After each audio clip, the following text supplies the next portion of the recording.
Hi everyone, creative दिशा channel में आप सभी का स्वागत है। इतिहास के पिछले वीडियो में हमने संगमकालीन संस्कृति को स्टार्ट किया था, जिसमें हमने बात करी थी चेर राजवंश और पांड्य राजवंश की। तो दोस्तों, आज हम प्राचीन भारत के इतिहास का आखिरी टॉपिक चोल राजवंश के बारे में पढ़ेंगे। यह वीडियो नॉर्मल वीडियो से थोड़ा लंबा हो सकता है, क्योंकि दक्षिण भारत के इतिहास में चोल राजवंश ने काफ़ी महत्वपूर्ण भूमिका को निभाया था। तो चलिए शुरू करते हैं और बात करते हैं चोल राजवंश की। एक बात जो आपको ध्यान रखनी है, चोल राजवंश का शासन दो भागों में हुआ था। इसका पहला शासन पांड्य राजवंश के पहले और दूसरा पांड्य राजवंश के बाद हुआ था, यानी बीच की कुछ शताब्दियों के लिए चोल राजवंश अंधकार में रहा था।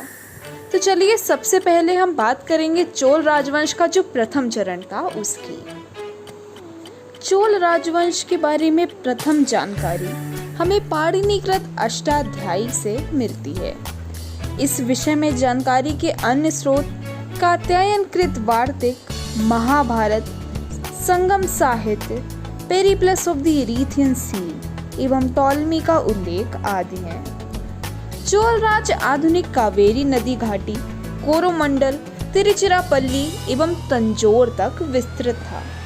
साक्ष्यों के आधार पर माना जाता है कि इनकी पहली राजधानी उत्तरी मन्नूर थी। कालांतर में उरैयूर तथा तंजावुर चोलों की राजधानियां बनी। चोलों की शासकीय चिन्ह बाघ था। चोल राज्य किल्ली, वलावन, सोमविदास तथा नैनई जैसे नामों से भी प्रसिद्ध हुआ। अब बात करते हैं चोल राजवंश के प्रमुख शासकों के बारे में। तो जब बात होगी इनके प्रमुख शासकों की, तो सबसे पहला वर्णन होगा उरुवपर्रै इलंजेत चेन्नी का। यह चोल राजवंश का प्रथम शासक था। उसने अपनी राजधानी को उरैयूर में स्थापित किया। वेलिर वंश से उसके वैवाहिक संबंध थे और वह युद्ध में प्रयुक्त होने वाले अपने सुंदर रथों के लिए प्रसिद्ध था। चोल राजवंश के अगले शासक करिकाल हुए। यह प्रारंभिक चोल शासकों में सर्वाधिक महत्वपूर्ण शासक थे। इन्हें जले हुए पैरों वाला कहा गया। अनुमानतः इस शासक ने 190 ईस्वी में शासन किया था। इस साम्राज्य विस्तारवादी शासक ने अपने शासन के आरंभिक वर्षों में वर्णी नामक स्थान पर वेलरी तथा अन्य 11 शासकों की संयुक्त सेना को पराजित करके प्रसिद्धि प्राप्त की थी। उसकी दूसरी महत्वपूर्ण सफलता थी वहप्पनंदलाई के 9 छोटे छोटे शासकों की संयुक्त सेना को पराजित करना। इस प्रकार करिकाल ने पूरे तमिल प्रदेश को अपनी भुजाओं के पराक्रम के द्वारा अधीन कर लिया था। उसके शासनकाल में पांड्य एवं चेर शासक महत्वहीन हो गए। संगम साहित्य के अनुसार करिकाल ने कावेरी नदी के मुहाने पर पुहार पत्तन की स्थापना की। शक्तिशाली नौसेना रखने वाला करिकाल शायद संगम युग का सबसे महान एवं पराक्रमी शासक था। पट्टिनपाले कृति के उल्लेख के आधार पर ऐसा प्रतीत होता है कि करिकाल के समय में उद्योग तथा व्यापार उन्नति की अवस्था में था। करिकाल ने पट्टिनपाले के लेखक को 1,60,000 स्वर्ण मुद्राएं उपहार में दी थी। करिकाल के बाद उत्तराधिकारी के लिए गृह युद्ध हुआ। करिकाल के 2 पुत्र नलगिनलित और नड्डेंजुली ने 2 राजधानियों से अलग अलग शासन किया। बड़े पुत्र ने उरैयूर से तथा छोटे पुत्र ने पुहार से शासन किया।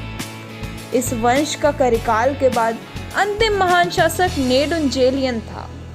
उसने सफलतापूर्वक पांड्यों तथा चेरों के विरुद्ध लड़ाइयां लड़ी। उसकी मृत्यु युद्ध क्षेत्र में ही हो गई। उसकी प्रशंसा में संगम साहित्य में अनेक कविताओं का उल्लेख मिलता है। ईसा की 3री शताब्दी से 9वीं शताब्दी तक चोलों का इतिहास अंधेरे में रहा, पर 9वीं शताब्दी के मध्य में ही चोल नरेश विजयालय ने चोल शक्ति का पुनः उद्धार किया। तो 3वीं से 9वीं शताब्दी के बीच जब चोल शासन अंधकार में था, तो यहाँ पे पांड्य राजवंश का उजागर हुआ था। चलिए बात करते हैं 9वीं शताब्दी के चोल राजवंश के बारे में। चोलों का प्रारंभिक इतिहास संगम युग से प्रारंभ होता है। संगम युगीन साहित्य के तत्कालीन चोल शासक करिकाल के बारे में व्यापक जानकारियां भी मिलती हैं।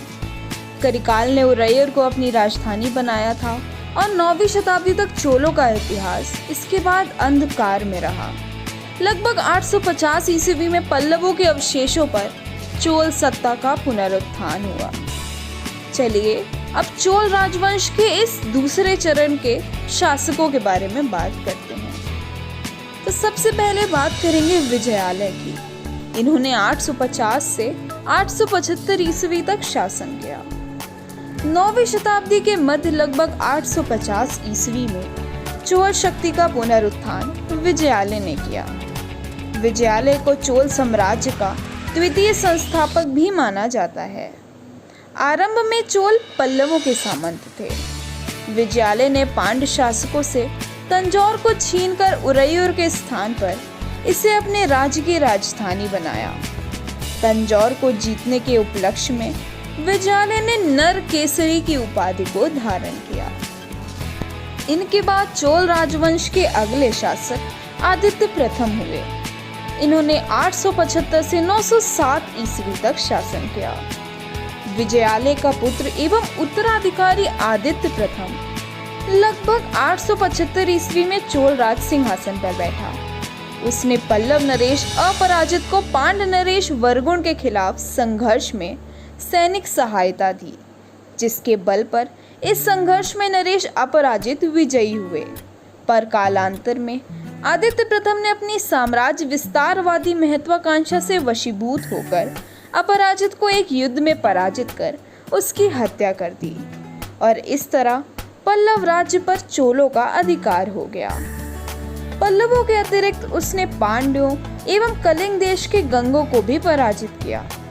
पल्लवों पर विजय पाने के उपरांत आदित्य प्रथम ने कोदंडराम की उपाधि को धारण किया। इनके बाद चोल राजवंश के अगले शासक परांतक प्रथम हुए। इन्होंने 907 से 35 ईस्वी तक शासन किया। आदित्य प्रथम की मृत्यु के बाद उसका पुत्र परांतक प्रथम चोल राजगद्दी पर बैठा। उसने पांड्य नरेश राज सिंह द्वितीय पर आक्रमण कर पांड्यों की राजधानी मदुरा पर अधिकार कर लिया। इसी हार का बदला लेने के लिए पांड्य नरेश ने श्रीलंका के शासक से सैनिक सहायता प्राप्त कर परांतक के खिलाफ युद्ध किया। परांतक ने राज सिंह की संयुक्त सेना को पराजित कर मदुरै कोंड की उपाधि को धारण किया। कालांतर में उसे राष्ट्रकूट नरेश कृष्ण तृतीय ने पश्चिमी गंगों की सहायता से तक्कोलम के युद्ध में बुरी तरह परास्त किया। राष्ट्रकूटों की इस विजय से चोल साम्राज्य को गहरा आघात लगा। परांतक प्रथम ने भूमि का सर्वेक्षण कराया और अनेक यज्ञ करने एवं मंदिर बनाने का भी श्रेय इन्हीं को जाता है। उसके उत्तर मेरु लेख से चोलों के स्थानीय स्वशासन की जानकारियां प्राप्त होती हैं। परांतक प्रथम के मरने के बाद लगभग 3 दशक तक चोल राज्य दुर्बलता एवं अव्यवस्था का शिकार रहा। परांतक प्रथम के बाद क्रमशः गुंडरादित्य, परांतक द्वितीय एवं उत्तम चोल चोल वंश के शासक हुए। इनमें सर्वाधिक योग्य शासक परांतक द्वितीय रहे। परांतक द्वितीय ने 956 से 973 ईस्वी तक चोल राजवंश का शासन किया। चोल शासक परांतक द्वितीय को सुंदर चोल के नाम से भी जाना जाता है। उसने तत्कालीन पांड्य शासक वीर पांड्य को चेवर के मैदान में पराजित किया था। इन सभी शासकों के बाद चोल राजवंश के अगले महत्वपूर्ण शासक अरिमोली वर्मन अथवा राजा राज प्रथम हुए। इन्होंने 985 से 1014 ईस्वी तक शासन किया था। परांतक द्वितीय का पुत्र एवं उत्तराधिकारी अरिमोली वर्मन अथवा राजा राज प्रथम परांतक द्वितीय के बाद चोल राज सिंहासन पर बैठा। उनके शासन के 30 वर्ष चोल साम्राज्य के सर्वाधिक गौरवशाली वर्ष थे। उसने अपने पितामह परांतक प्रथम की लौह एवं रक्त की नीति का पालन करते हुए राजा राज की उपाधि को ग्रहण किया। राजा राज ने अपने शासन के 9वें वर्ष में सामरिक अभियान प्रारंभ किया। इस अभियान के अंतर्गत सर्वप्रथम उसने चोल विरोधी गठबंधन में शामिल पांड्य, चेर एवं श्रीलंका के ऊपर आक्रमण किया। इस संयुक्त मोर्चे को नष्ट करने के लिए उसने सर्वप्रथम चेर नरेश भास्कर वर्मन को पराजित किया। चेरों के बाद राजा राज ने पांड्य शासक अमर भुजंग को पराजित कर राजधानी मदुरा को अपने कब्जे में कर लिया। पांड्य राज्य पर अधिकार के बाद राजा राम प्रथम ने श्रीलंका के शासक महेंद्र पंचम पर आक्रमण कर उसकी राजधानी अनुराधापुरम को नष्ट कर दिया। इस अभियान में राजा राज ने अपने द्वारा जीते गए प्रदेश का नाम मामुंडी चोल मंडलम रखा एवं पोलंदरुवा को उसकी राजधानी बनाया। संभवतः इस विजय के बाद राजा राज प्रथम ने जगन्नाथ का विरुद्ध धारण कर पोरोनरुवा का नया नाम जगन्नाथ मंगलम रखा। इन विजयों के बाद राजा राज ने पश्चिमी गंगों के कुछ प्रदेशों को जीतकर पश्चिमी चालुक्य नरेश सत्याश्रय पर आक्रमण किया। सत्याश्रय ने चोलों को तुंगभद्रा नदी के दक्षिणी किनारे से आगे नहीं बढ़ने दिया। अपने शासन के अंतिम दिनों में राजा राज प्रथम ने मालद्वीप को भी अपने अधिकार में कर लिया। राजा राज प्रथम ने शैव मतानुयायी होने के कारण शिवपाद शेखर की उपाधि को धारण किया। इसके अतिरिक्त उसने रविकुल माणिक्य, मुम्माडी चोल देव, चोर मार्तंड, जैन गोंड अनेक उपाधियां धारण करी। उसने तंजौर में द्रविड़ वास्तुकला शैली के अंतर्गत विश्व प्रसिद्ध मंदिर राजा राजेश्वर या बृहदीश्वर मंदिर का निर्माण कराया। राजा राज प्रथम ने अपने शासन के दौरान चोल अभिलेखों का प्रारंभ ऐतिहासिक प्रशस्ति के साथ करवाने की प्रथा की शुरुआत की। उसने शैलेंद्र शासक श्रीमार विजयोत्तुंग वर्मन को नागपट्टम में चूड़ामणि नामक बौद्ध विहार बनाने की अनुमति दी और साथ ही इसके निर्माण में आर्थिक सहायता भी दी। राजा राज ने अपने धर्म सहिष्णु होने का परिचय राजा राजेश्वर मंदिर के दीवारों पर बौद्ध प्रतिमाओं का निर्माण करवा दिया था। राजा राज प्रथम ने पूर्वी चालुक्य नरेश विमलादित्य के साथ अपनी पुत्री का विवाह किया। इसके बाद चोल राजवंश के अगले शासक राजा राम प्रथम के पुत्र राजेंद्र प्रथम हुए। इन्होंने 1014 से 1044 ईस्वी तक शासन किया। राजेंद्र अपने पिता के समान ही साम्राज्यवादी प्रवृत्ति का था। उसकी उपलब्धियों के बारे में सही जानकारी तिरुवाल गांडू एवं कांडाई अभिलेख से मिलती है। अपने विजय अभियान के प्रारंभ में उसने पश्चिमी चालुक्यों, पांड्यों एवं केरलों को पराजित किया। इसके बाद लगभग 1017 ईस्वी में सिंघल राज्य के विरुद्ध अभियान में उसने वहां के शासक महेंद्र पंचम को परास्त कर संपूर्ण सिंघल राज्य को अपने अधिकार में कर लिया। सिंघली नरेश महेंद्र पंचम को चोल राज ने बंदी के रूप में रख लिया। यहीं पर 1029 ईस्वी में उनकी मृत्यु हो गई। सिंघल विजय के बाद राजेंद्र चोल ने उत्तर पूर्वी भारतीय प्रदेशों को जीतने के लिए विशाल हस्ती प्रधान सेना का इस्तेमाल किया। राजेंद्र प्रथम ने सामरिक अभियानों का महत्वपूर्ण कारनामा था उसकी सेनाओं का गंगा नदी पार पर कलिंग एवं बंगाल तक पहुंच जाना। कलिंग में चोल सेनाओं ने पूर्वी गंग शासक मधुका मार्नव को पराजित किया। पूर्वी भारत में राजेंद्र ने बंगाल के पाल शासक महिपाल को भी पराजित किया था। संभवतः इस अभियान का नेतृत्व 1022 ईस्वी में विक्रम चोल द्वारा किया गया।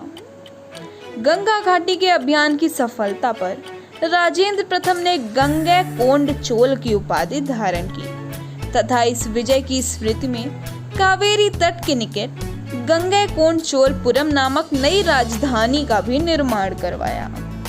उसने सिंचाई हेतु चोल गंगम नामक एक बड़े तालाब का भी निर्माण करवाया।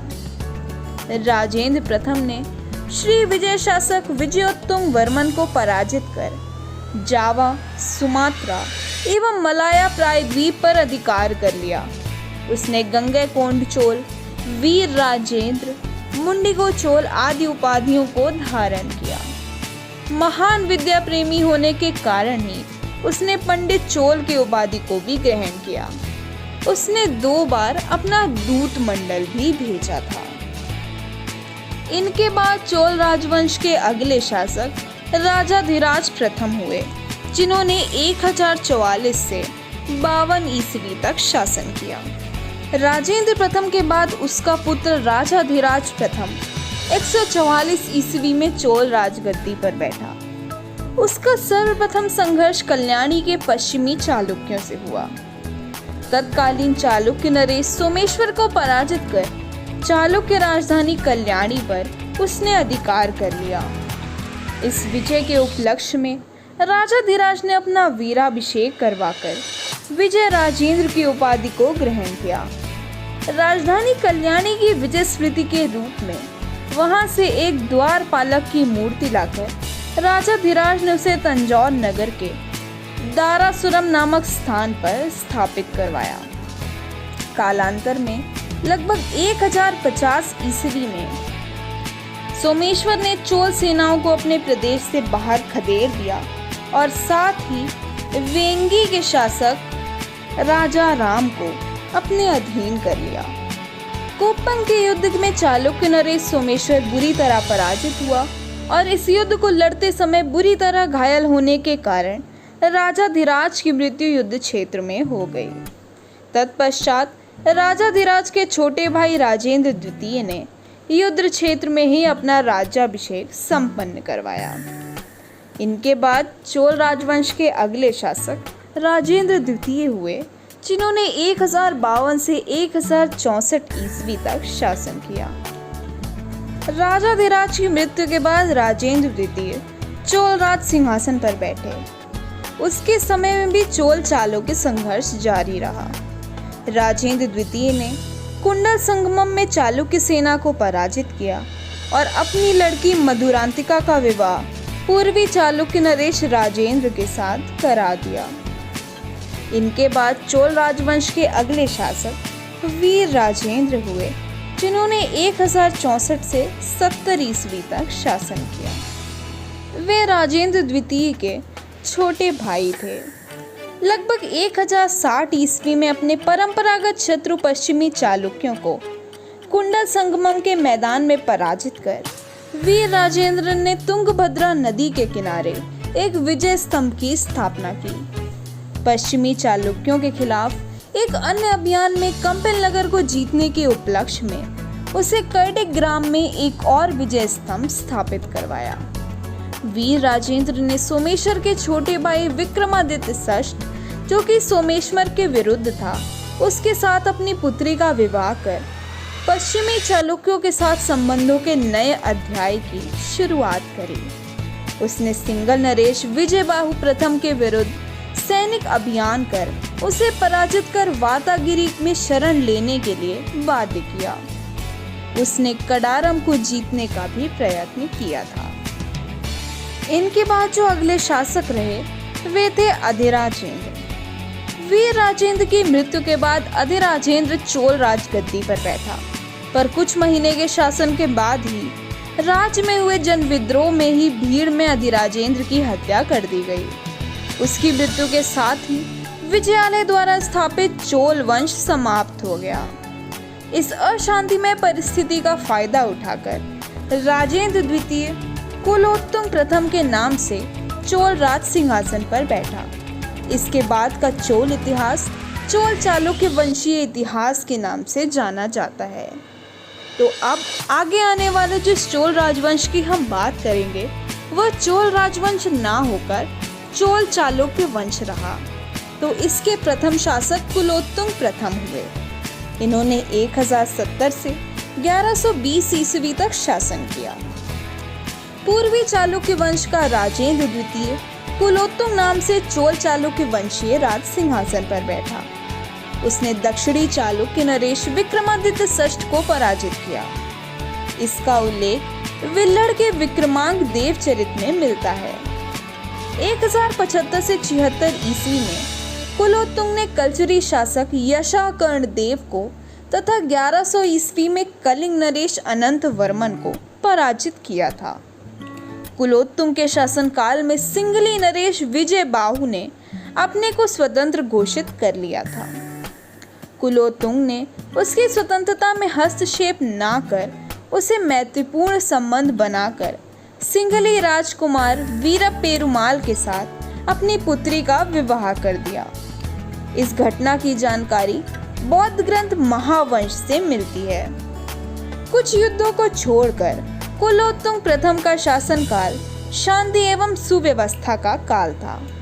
उसने विस्तारवादी नीति की निरर्थकता का अनुभव करते हुए इस महत्वाकांक्षा को तिलांजलि दे दी। कुलोत्तुंग प्रथम ने शासनकाल के अंतिम दिनों में वेंगी व मैसूर स्वतंत्र हो गए। इस समय कुलोत्तुंग का शासन केवल तमिल प्रदेश एवं कुछ तेलुगु क्षेत्रों तक ही सीमित रह गया। चोल लेखों में कुलोत्तुंग को शुंगमत कहा गया है। इसके बाद चोल चालुक्य वंश के अगले शासक विक्रम चोल हुए। इन्होंने 1120 से 1133 ईस्वी तक शासन किया। कुलोत्तुंग का पुत्र विक्रम चोल तथा उसके बाद चोल चालुक्य सिंहासन पर बैठा। विक्रमादित्य षष्ठ के मरने के बाद उसने पुनः वेंगी पर अधिकार कर लिया।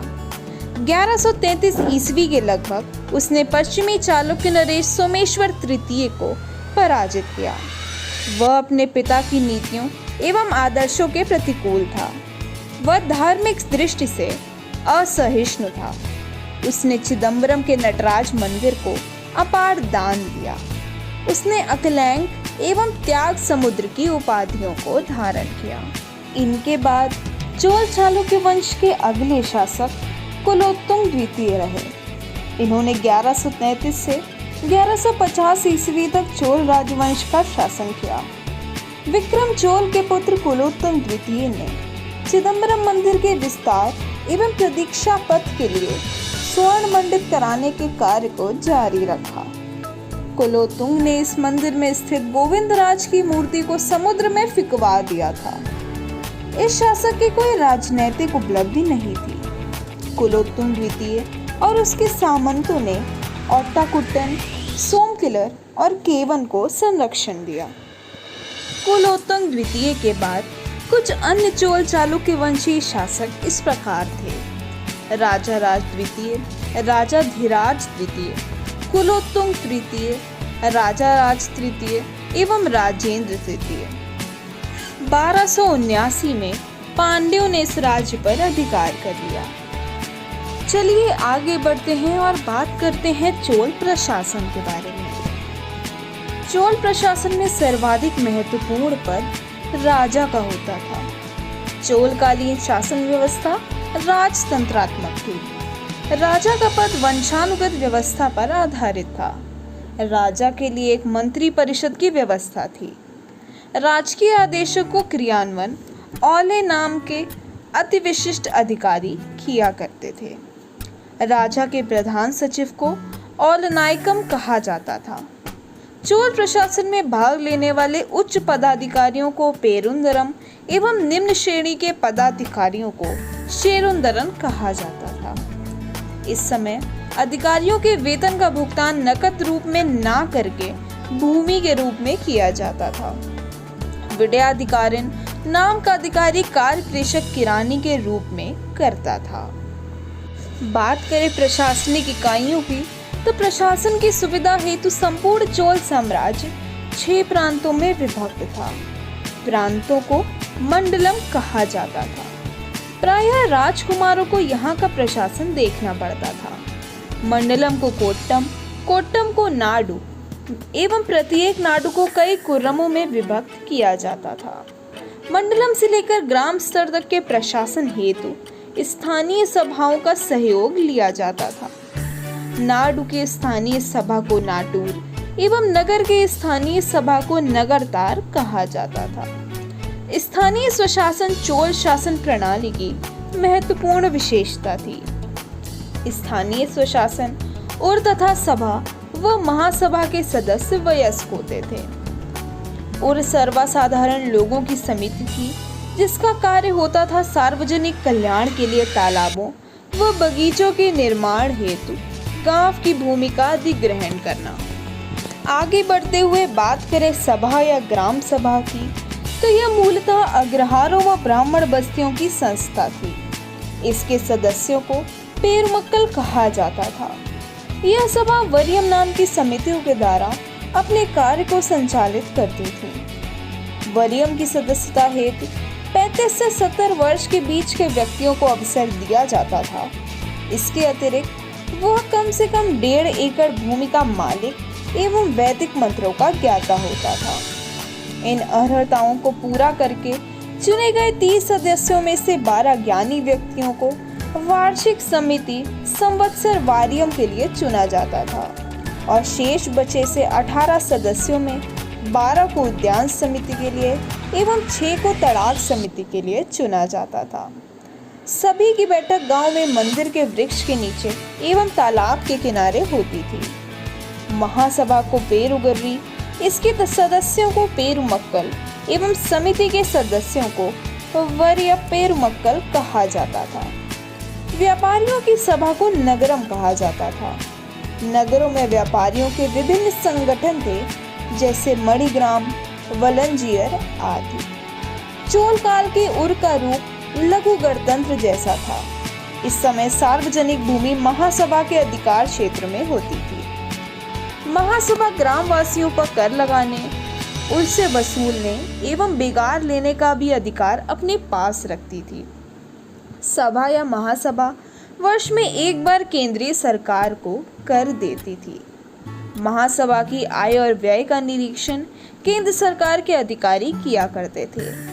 केंद्र सरकार असामान्य स्थितियों में ही ग्राम सभा के स्वायत्त शासन में हस्तक्षेप करती थी। बात करें स्रोतों की, तो राज्य की आय का मुख्य साधन भू राजस्व था। भू राजस्व निर्धारित करने से पूर्व भूमि का सर्वेक्षण, वर्गीकरण एवं नाप जोख कराई जाती थी। तत्कालीन अभिलेखों से ज्ञात होता है कि राजा राज प्रथम एवं कुल्लोत्तुंग के पैर की माप ही भूमि की लंबाई मापने की इकाई थी। भूमिकर भूमि की उर्वरता एवं वार्षिक फसल चक्र देने के बाद निर्धारित किया जाता था। संभवतः चोल काल में भूमिकर उपज का 1/3 हिस्सा हुआ करता था, जिसे अन्न व नकद दोनों रूप में लिया जाता था। राजस्व विभाग का उच्च अधिकारी वरित पोत गकक कहा जाता था। इन करों के अतिरिक्त चोल राजा निकटवर्ती क्षेत्रों की लूट मार से भी अपनी आय को बढ़ाते थे। विवाह समारोह पर भी कर लगता था। अभिलेखों में करों व वसूलियों के लिए हर्य या वरी, मरुन पाडू और दंडम शब्द का प्रयोग किया गया है। बात करें सैन्य संगठन की, तो चोलों की स्थायी सेना में पैदल, गजारोही, अश्वारोही आदि सैनिक शामिल होते थे। इनके पास एक बड़ी नौसेना थी, जो राजा राज प्रथम एवं राजेंद्र प्रथम के समय में चरमोत्कर्ष पर थी। बंगाल की खाड़ी चोलों की नौसेना के कारण ही चोलों की झील बन गई। बड़े पेरर कैक कोलस राजा के व्यक्तिगत सुरक्षा में तैनात पैनल दल को कहते थे, जबकि कुंजिर मल्लर गजारोही दल को, कुदरे जय वगर अश्वारोही दल को, बिल्लीगढ़ धनुर्दाही दल को और कैक कोलस पैदल सेना में सर्वाधिक शक्तिशाली को, सैगुंदर भाला से प्रहार करने में निपुण सैनिकों को एवं वलयकार राजा के अति विश्वसनीय अंगरक्षक को कहा जाता था। सेना गुल्मों व छावनियों में रहती थी। चोल काल में सेना की टुकड़ी का नेतृत्व करने वाले को नायक तथा सेनाध्यक्ष को महादंड नायक कहा जाता था। बात करें चोल प्रशासन में न्याय व्यवस्था की, तो राजा सर्वोच्च न्यायाधीश होता था। चोल अभिलेखों में राजा के धर्मासन का अंतिम न्याय प्राप्त करने के स्थान के रूप में उल्लेख मिलता है, जहां पर राजा धर्मासन भट्ट की सहायता से न्याय करता था। छोटे विवादों पर स्थानीय निगम निर्णय देते थे। चोलों की दंड व्यवस्था में आर्थिक दंड एवं सामाजिक अपमान का दंड दिया जाता था।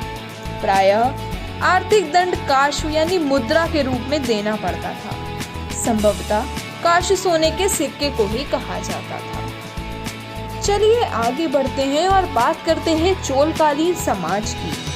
तो चोलों के समय में जाति व्यवस्था के अंतर्गत ब्राह्मण एवं वल्लाल का स्थान सर्वोच्च था। ब्राह्मणों को दी गई कर मुक्त भूमि को चतुर्वेदी मंगलम कहते थे। इसके अतिरिक्त कुछ विशेष अधिकार प्राप्त वर्गों में वलंगय तथा इड़गय शामिल थे।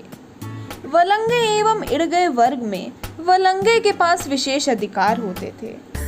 चोल काल में क्षत्रिय एवं वैश्य वर्ग का अस्तित्व नहीं था। चोल काल में बात करें स्त्रियों की स्थिति की तो इनकी स्थिति पूर्व काल की तुलना में बेहतर थी। उच्च कुल की स्त्रियां प्रशासन में संबंध रखती थी, किंतु सती प्रथा एवं देवदासी प्रथा जैसी कुरीतियां भी विद्यमान थी। इस काल में दास प्रथा का भी प्रचलन था। बात करें इनकी धार्मिक स्थिति की तो चोलों के समय में वैष्णव एवं शैव मतों का व्यापक प्रचार हुआ। दक्षिण में इनके मतों के प्रचार में शैव नायनारों एवं वैष्णव आलवारों ने महत्वपूर्ण भूमिका निभाई।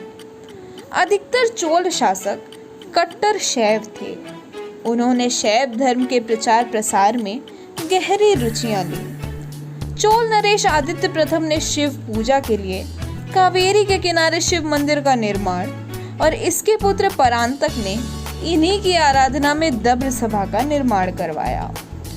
चोल सम्राट राजा राज प्रथम के काल में तो शैव धर्म अपने चरमोत्कर्ष पर पहुंच गया था। राजा राज ने तंजौर में राजा राजेश्वर अथवा बृहदीश्वर मंदिर का निर्माण करवाया। साथ ही शिवपाद शेखर की उपाधि भी धारण करी। राजा राज के समय शैव संत नंबेरांडार नंबी ने शैव मंत्रों को धर्म ग्रंथ में संग्रहित किया। चोल काल में वैष्णव मत के प्रसिद्ध आचार्य रामानुजाचार्य रहे। उन्होंने विशिष्टाद्वैत मत का प्रतिपादन किया।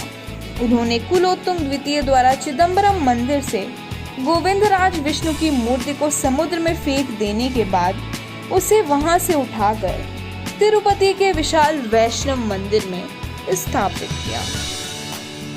बात करें साहित्य की तो चोल राजाओं के समय में तमिल भाषा एवं साहित्य का विकास हुआ।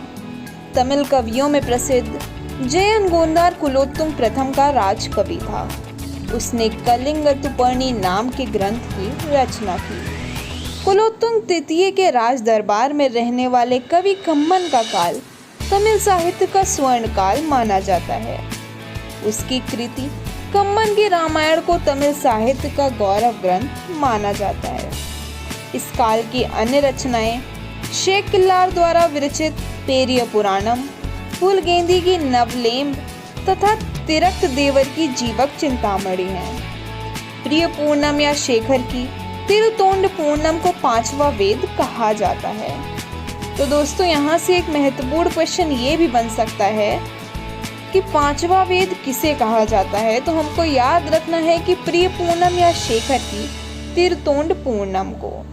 इस काल के अन्य धार्मिक ग्रंथों में नंदी का तिरुविलायदल पूर्णम, नंदी अंदार नंबी का तिरुसुराई कांड पूर्णम तथा अमुदनार का रामानुज नुरदंदी हैं। बात करें कला एवं स्थापत्य की तो महान चोल शासकों ने अपने शासन काल में द्रविड़ स्थापत्य कला शैली को विकास की चरमोत्कर्ष पर पहुंचाया।